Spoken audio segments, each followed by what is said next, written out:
بات کی جائے قارون کے خزانے کی تو ان تمام تر بادشاہوں اور فرعونوں کے خزانے قارون کے خزانے کے آگے کچھ بھی نہیں۔ پیارے دوستو، قارون کے پاس کتنا خزانہ تھا اس کا اندازہ اس بات سے لگایا جا سکتا ہے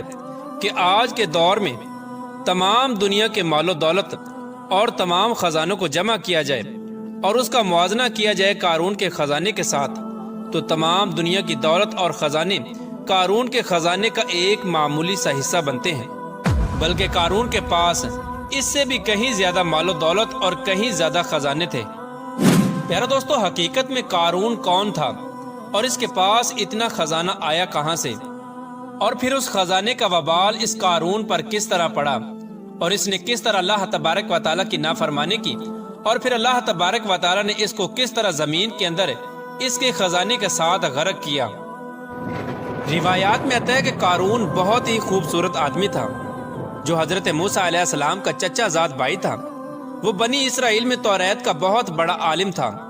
اور یہ با اخلاق اور ملنسار انسان تھا، لیکن بے شمار مال و دولت کے آتے ہی ایک دم سے بدل گیا اور حضرت موسیٰ علیہ السلام کا بہت بڑا دشمن اور مغرور ہو گیا۔ پیارا دوستو، اس کے پاس اتنا خزانہ تھا کہ 70 اونٹ اس کے خزانے کی چابیاں لے کر چلا کرتے تھے۔ بعض روایات میں آتا ہے کہ قارون لوگوں کو سود پر مال دیا کرتا تھا، جس کے بدلے میں وہ لوگوں سے 2 گنا وصول کیا کرتا تھا۔ اس طرح آہستہ آہستہ یوں ہی وقت گزرتا گیا اور اس کے پاس کثیر تعداد میں مال و دولت جمع ہو گیا اور یہ مصر کا امیر ترین شخص بن گیا۔ ادھر جب اللہ تبارک و تعالیٰ نے زکوٰۃ کا حکم نازل کیا تو حضرت موسیٰ علیہ السلام نے اس کو زکوٰۃ دینے کا کہا، تو اس وقت اس نے حضرت موسیٰ علیہ السلام کے روبرو یہ عہد کر لیا کہ وہ اپنے تمام خزانوں میں سے 1000واں حصہ زکوٰۃ کا نکالا کرے گا۔ مگر جب اس نے مال کا حساب لگایا تو یہ ایک بہت بڑی رقم بنتی تھی۔ یہ دیکھ کر قارون پر ایک دم سے لالچ اور کنجوسی کا بھوت سوار ہو گیا، اور نہ صرف خود اس نے زکوٰۃ کا انکار کر دیا بلکہ بنی اسرائیل کے لوگوں کو بھی بہکانے لگا اور بنی اسرائیل کے لوگوں کو کہنے لگا کہ حضرت موسیٰ علیہ السلام زکوٰۃ کے بہانے سے تم لوگوں کا مال ہتھیانا چاہتے ہیں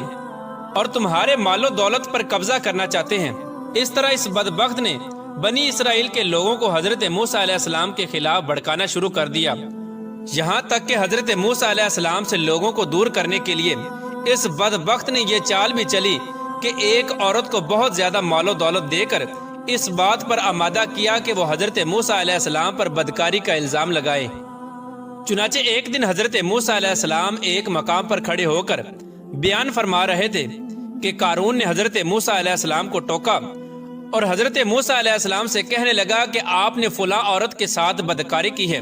تو اس وقت حضرت موسیٰ علیہ السلام نے ارشاد فرمایا کہ اس عورت کو میرے سامنے لاؤ۔ چنانچہ اس عورت کو حضرت موسیٰ علیہ السلام کی بارگاہ میں بلایا گیا تو حضرت موسیٰ علیہ السلام نے ارشاد فرمایا کہ اے عورت، تجھے اس پاک ذات کی قسم جس نے بنی اسرائیل کے لیے دریا سے 2 رستے بنا دیے اور بنی اسرائیل والوں کو عافیت اور سلامتی کے ساتھ دریا سے پار نکالا اور فرعون سے نجات بخشی، سچ سچ بتا کہ واقعہ کیا ہے۔ حضرت موسیٰ علیہ السلام کے جلال سے عورت کانپنے لگی اور اس نے بھرے مجمع میں صاف صاف کہہ دیا کہ اے اللہ تبارک و تعالیٰ کے نبی، مجھے قارون نے کثیر دولت دے کر آپ پر بہتان لگانے کے لیے آمادہ کیا ہے۔ اس وقت حضرت موسیٰ علیہ السلام کی آنکھوں میں آنسو آ گئے اور آپ اللہ تبارک و تعالیٰ کی بارگاہ میں سجدہ شکر کے لیے گر گئے اور یہ دعا مانگنے لگے، یا رب العالمین، قارون پر اپنا قہر و غضب نازل فرما۔ اس دعا کے بعد حضرت موسیٰ علیہ السلام نے بڑے مجمع میں یہ ارشاد فرمایا کہ جو کوئی قارون کا ساتھی ہے وہ قارون کے ساتھ کھڑا رہے اور جو میرا ساتھی ہے وہ قارون سے جدا ہو جائے۔ چنانچہ اس وقت 2 افراد کے سوا تمام بنی اسرائیل والے قارون سے الگ ہو گئے۔ پھر حضرت موسیٰ علیہ السلام نے زمین کو حکم دیا کہ اے زمین تو اس کو پکڑ لے، تو اس وقت زمین نے قارون کو ایک دم گھٹنوں تک زمین کے اندر دنسا دیا۔ پھر دوبارہ حضرت موسیٰ علیہ السلام نے زمین سے یہی حکم ارشاد فرمایا تو قارون کمر تک زمین کے اندر دھنس گیا۔ یہ منظر دیکھ کر قارون رونے لگا اور التجائیں کرنے لگا اور اپنی رشتہ داری کے واسطے دینے لگا، مگر حضرت موسیٰ علیہ السلام نے قارون کی طرف کوئی توجہ نہیں فرمائی، یہاں تک کہ یہ بدبخت مکمل طور پر زمین کے اندر دھنس گیا۔ اس وقت وہ 2 آدمی جو قارون کے ساتھی تھے وہ لوگوں سے کہنے لگے کہ حضرت موسیٰ علیہ السلام نے قارون کو زمین کے اندر اس لیے دنسایا ہے تاکہ حضرت موسیٰ علیہ السلام قارون کے خزانوں پر قبضہ کر سکیں۔ تو اس وقت حضرت موسیٰ علیہ السلام نے اللہ تبارک و تعالیٰ کی بارگاہ میں یہ دعا کی کہ قارون کا مکان اور خزانہ بھی زمین کے اندر دنسا دیا جائے۔ تو اللہ تبارک و تعالیٰ کے حکم سے قارون کا مکان اور خزانہ بھی زمین کے اندر دنسا دیا گیا اور قارون کا سب کچھ زمین کے اندر غرق ہو گیا۔ جس طرح کہ اللہ تبارک و تعالیٰ قرآن پاک میں ارشاد فرماتا ہے، اور جو بخل کرتے ہیں اس چیز میں جو اللہ تبارک و تعالیٰ نے انہیں اپنے فضل سے دی، ہرگز اسے اپنے لیے اچھا نہ سمجھے بلکہ وہ ان کے لیے برا ہے۔ ان قریب وہ جس میں بخل کیا کرتے تھے قیامت کے دن ان کے گلے کا طوق ہوگا،